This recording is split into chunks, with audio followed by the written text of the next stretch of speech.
Thiruvarur 26 December 2025. 1790வது கதை. நன்மைக்கே. நேற்று அதிரடி வாழ்க்கையின் பாசிட்டிவ் பக்கங்களை மட்டும் பார்ப்பவர், அல்லது அப்படி மாறிவிட்டார் என்று நிரூபித்த நாள். கடந்த 1788 தோழன் கதையிலே ஒரு விபத்து நடந்தது. அதை பற்றி எழுதியும் இருந்தேன். அப்பா, அதை பற்றி படித்தவங்க யாருமே கவனிக்கலையே என்றாள் மின்னலை. நடப்பதெல்லாம் நன்மைக்கே என்று எடுத்துக்கொள்வது எப்படி என்று பேசும் பொழுது அதிரடியின் பஞ்ச் ஞாபகம் வந்தது.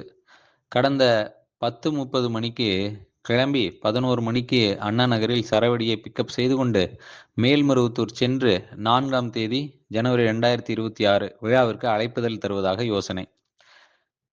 எதற்குமே திட்டமிட்டபடி செய்வதில்லை. வாழ்க்கையின் திட்டப்படிதான் நாம் நடக்கிறோம். கீரையை வணக்கி சாப்பிடும் பொழுதே மணி 10:30.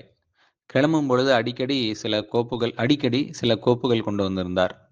அதை பார்த்து முடிக்கும் பொழுது கடிகாரம் 11:03 என்றது.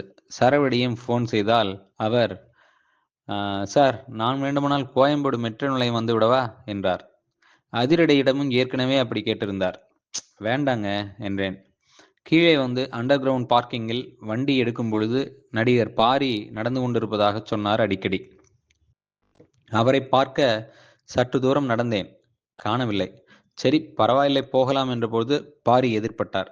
அவரை நான் காலதாமதமாகி கிளம்பாவிட்டால் பார்த்திருக்க முடியாது. சந்தோஷமாக கிளம்பி வெளியே வந்தோம். கோயம்பேடு தாண்டி திருமங்கலம் அருகே வரும்பொழுது தடால் என்று ஒரு சத்தம். இன்னோவா காரின் வலது பின்புறம் பிளந்திருந்தது. ஒரு இளைஞன் ரோட்டோரமாக கிடந்தான். இன்னொரு கார்காரர் அவனை பிடித்து கொண்டார்.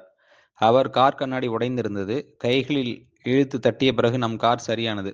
என்னப்பா, மன்னித்து விட்டுவிடலாமா என்றேன். சரிங்கய்யா, அவனை பயந்து கும்பிடுறான் என்றார். நாங்கள் கிளம்பினோம். சரவடி சொன்னதை கேட்டிருந்தால் நாம் இங்கே வந்தே இருக்க மாட்டோம். வந்தது நல்லதில்லையோ என்றேன்.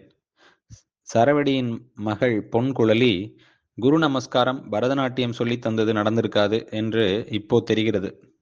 அப்போது அதிரடி சொன்னார், ஐயா, நாம வந்தது நல்லதுதாங்க.